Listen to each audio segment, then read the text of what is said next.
I applaud President Biden for today's truly significant announcement. It's going to help keep hundreds of thousands of families together, and it will provide peace of mind and dignity, and most of all, opportunity. They have said on one hand that they're going to crack down on asylum seekers and other people coming across the border, and then on the other hand, provide an additional magnet for more people to come and stay. The Biden administration simply can't have it both ways.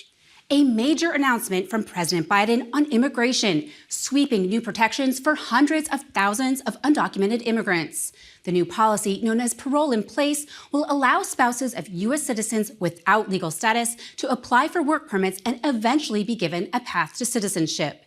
It applies to about 500,000 undocumented immigrants, the biggest immigration program since DACA was implemented. Joining us now to talk about this story, the Hill's Rafael Bernal.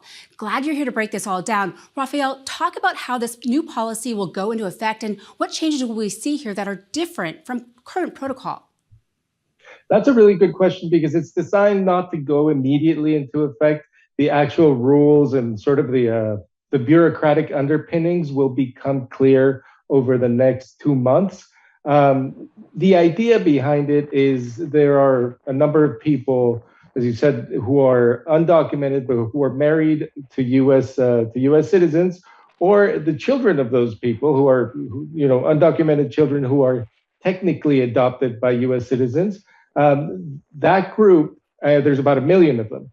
About 500,000 of them have more than one, have a trickier immigration situation, that maybe cross the border more than once or whatever it is. Those people will not be protected by this. The other 500,000 who will be protected, basically, they will get to streamline the process to get their papers fixed. It doesn't change their rights. It doesn't change what applications they have to put in. It just changes the times and whether they have to leave the country and for how long they would have to leave the country to get those applications in. And that's by design because the Biden administration very clearly designed this entire policy to be very, very robust for the inevitable court challenges it will face. Rafael, these actions come after a crackdown from the White House on illegal immigrants. Has the administration talked about the timing of this plan? How is it a departure from what they've already unveiled? Well, yeah, the immigration groups and immigration advocates were actually not surprised by either of these two plans. They knew both were coming. There have been talks with the administration, really on the timing. The asylum crackdown's timing was timed 2 days after the Mexican election because it also affects Mexican politics, and the Biden administration didn't want to get in the middle of that process, so they waited to do that. And immigration advocates actually wanted the sort of the good news to come after the bad news because this good news is very energizing. Any kind of protection that allows people who one day are undocumented and the next day can simply fill out that form. There is a form for them to fill out. That's the gold standard for immigration advocacy. Immigration advocates, if you catch them in private, they'll tell you if they get green cards for all 11 million, they'll probably agree to a lot of things that they wouldn't agree to otherwise. So this kind of action coming after the quote unquote bad news is very much designed to energize that group, energize also a lot of the Latino community, and get them excited about Biden's policies ahead of the election. Now, immigration is one of the top issues voters seem to care about right now. President Trump wants to tighten the border. It's one of his main campaign promises. So how is this action by Biden expected to impact the 2024 election? Well, like everything else, the coin is up in the air. The one thing we do know is that these groups that will be activated, will be energized. There's going to be a lot of Latino immigrant voters and their families, of course, in states like Arizona, Nevada, probably even Wisconsin, and definitely Pennsylvania. I think Pennsylvania is the one state that we have to keep an eye out on because Latinos will be excited. This is the one promise that they felt Biden had made that sort of trumps everything else. It's the one big, easy to sell thing with that group. But Republicans will be trying to paint this as as sort of an illegal amnesty. They'll probably say Biden is looking at undocumented immigrants above U.S. citizens. They're going to try to drive that wedge. And the question is, where will voters in the middle, if they still exist in those battleground states, where will they land? Which will they buy the family unity message that Biden is now going to put out, or will they buy that wedge that Republicans are bound to campaign on? Now, this is a plan that won't go through Congress. Lawmakers won't approve it, and it's safe to say Republicans are already balking. Talk about those critics of Biden's new policy, and will they likely have any legal standing if they do go ahead and try to challenge it in court? Any immigration measure taken through executive order by a president will be challenged in court, right? Regardless of what it is. It's just where we are politically, and they will find a court that will take the lawsuit. They'll find standing. If it's not obviously not in the Ninth Circuit in California courts, probably the lawsuits will start in Texas, and then they'll go through the very conservative Fifth Circuit. Now, the design of the two policies, because there's also another policy that allows some dreamers who attended college, that makes it easier for them to apply to work visas that they would be eligible for. And this is key. The part where these two programs make it easier for people to apply to visas or benefits that they would have been eligible for anyway, that means it's not really a new program. It's designed so that there's very little to sue over. I'm certain the opponents of this program will find a reason to sue over it. They're probably poring over whatever is publicly available now. So we will see lawsuits, but we'll also see a lot of people before any injunction comes through. We'll see a lot of people getting their pathway to a green card, and that's what will move those groups, move immigrant voters. New details are emerging about an investigation by the House Ethics Committee into Florida Congressman Matt Gaetz. The committee has long been looking into allegations that he may have engaged in sexual misconduct and illicit drug use. And today, they released a letter where they clarified the nature of their investigation into Gaetz. While the committee did not disclose a timeline for the investigation, they did say they have spoken with more than a dozen witnesses, issued 25 subpoenas, and reviewed thousands of pages of documents. The panel says it will continue to probe, and they have, quote, identified additional allegations that merit review. Gaetz has denied all wrongdoing, and on Monday, he called the committee's investigation, quote, frivolous in a social media post. Joining me now is The Hill's White House reporter, Brett Samuels. Brett, let's look closer at these new developments here. The House Ethics Committee often operates in the dark, so how rare is this type of disclosure, and what could it mean for Gaetz, who, as we know, is running for re-election?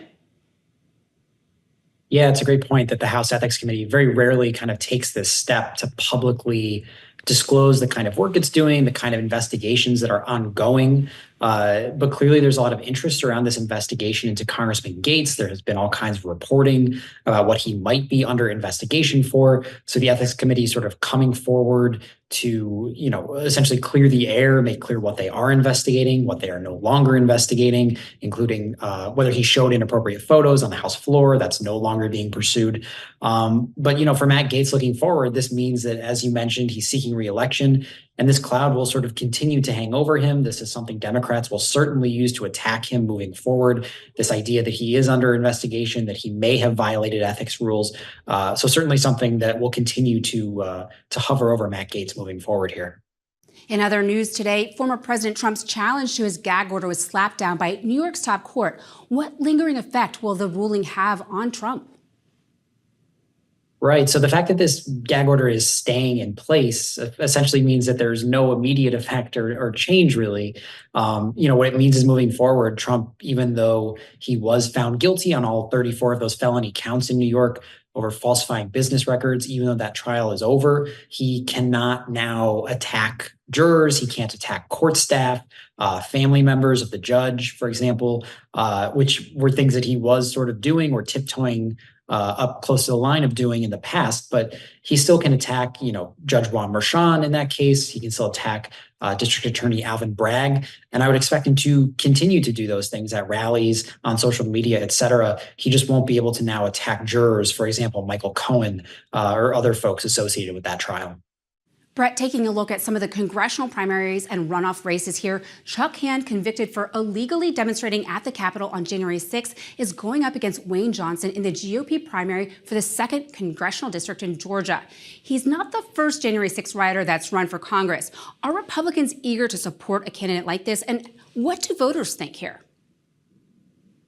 Yeah, so the primary in Georgia will certainly be very telling about whether voters there in particular see, having a criminal record related to January 6th is a deal breaker or a red flag or something that they can't get over. But evidence has just shown so far during this campaign cycle that, having ties to January 6th is not necessarily disqualifying. Former President Trump obviously has had a lot of baggage around January 6th. The January 6th investigation in the House sort of peeled back a lot about Trump's inaction on that day or what he was doing or not doing on that day to quell the violence there at the Capitol. And certainly former President Trump has spoken openly about, potentially pardoning some of the rioters who were charged in connection with January 6th. He has, expressed support for those who are in jail over January 6th. He plays this version of the national anthem at his rallies that is sung by January 6th inmates. So former President Trump has sort of leaned into this idea of supporting folks who were at the Capitol on January 6th, and he hasn't paid the price. Now the question we'll see in Georgia is whether that trickles down and whether down ballot candidates similarly won't pay the price for their connections to January 6th. A heated Republican primary in Virginia has incumbent Congressman Bob Good, chair of the House Freedom Caucus, trying to fight off Trump-backed candidate John McGuire. Brett, how much will Trump's influence matter in the reliable red district? The outcome will definitely tell us how much it matters, but I think the short answer is it does matter quite a bit. Former President Trump has obviously backed John McGuire here, Bob Good's challenger. He has come out just in the days before this election to say that Bob Good will betray Virginians just as he betrayed me, sort of a reference to Bob Good's endorsement of Ron DeSantis during the Republican primary earlier this year. So former President Trump and a lot of his allies are clearly out for revenge here. They have not forgotten about Bob Good endorsing Ron DeSantis, even though he has a very strong conservative record. But Bob Good does have some allies, Matt Gaetz, for example, who are sort of Trump adjacent. The question is whether that will be enough to boost him over the finish line without the backing of Trump himself. Easily one of the most contentious GOP primaries this election cycle. And in Michigan, abortion rights groups are campaigning to help Congresswoman Elisa Slotkin in her bid for the Senate. Democrats are heavily leaning on reproductive rights this cycle. Brett, is there a reason for Democrats to worry in Michigan? How is the strategy playing out there? Well, polling has indicated that there may be reason for Democrats to worry. Certainly, President Biden and former President Trump at the top of the ticket are locked in a very close race there. It's unlikely that Senate race right down ballot is going to be, a much wider spread or a much more significant spread than the top of the ticket. There's this idea of whether Biden is dragging down Democratic candidates like Elissa Slotkin in Michigan, for example. But as you mentioned, these reproductive rights groups are really kind of going all in Michigan. They are banking on the idea of messaging around abortion, around reproductive rights, being a really winning issue to turn out voters, to turn out the Democratic base, especially.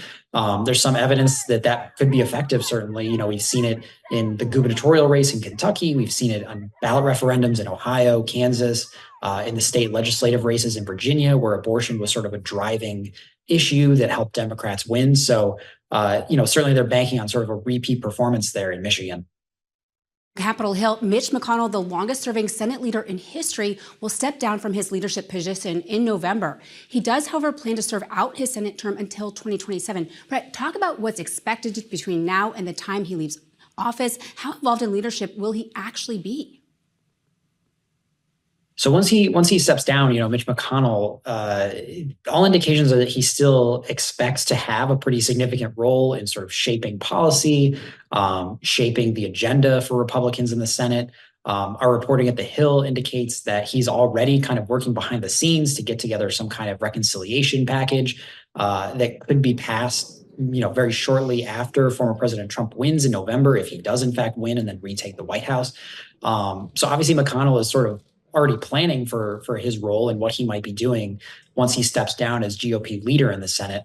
One question to watch, I think, is who replaces him, because if, for example, it's Senator John Cornyn or Senator John Thune, both of whom are very close McConnell allies, then the Kentucky senator would have a lot more sway as far as what goes on after he steps down. But if Rick Scott or someone who's more of a McConnell critic replaces him as GOP leader, then maybe Mitch McConnell has less influence on what happens in the GOP conference moving forward.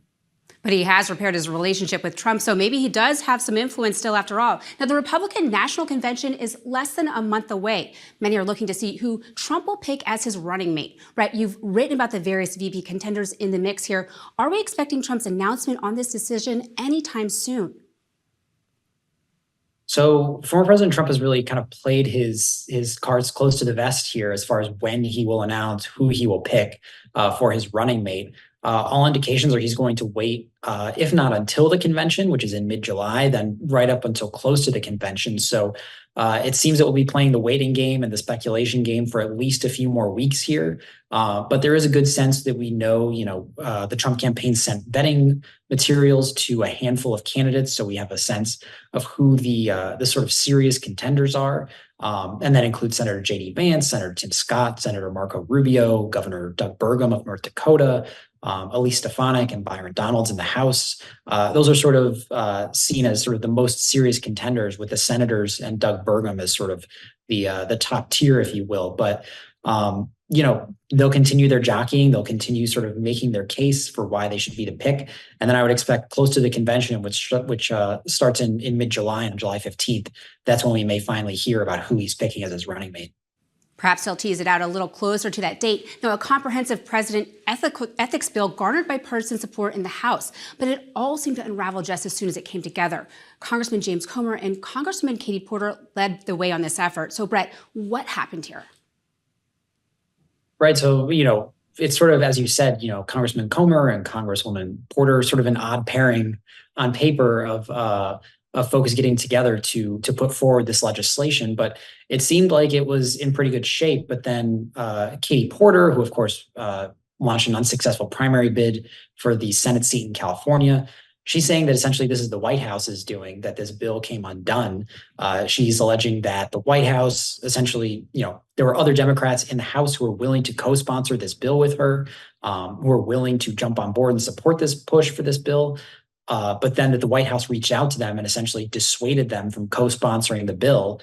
And now its fate is sort of unraveled, as you said. So the White House is not denying this. They're not denying sort of their involvement in all this. So some clear frustration coming from Katie Porter, who's sort of a favorite among progressive Democrats, over the White House's role in, essentially tanking one of her bills.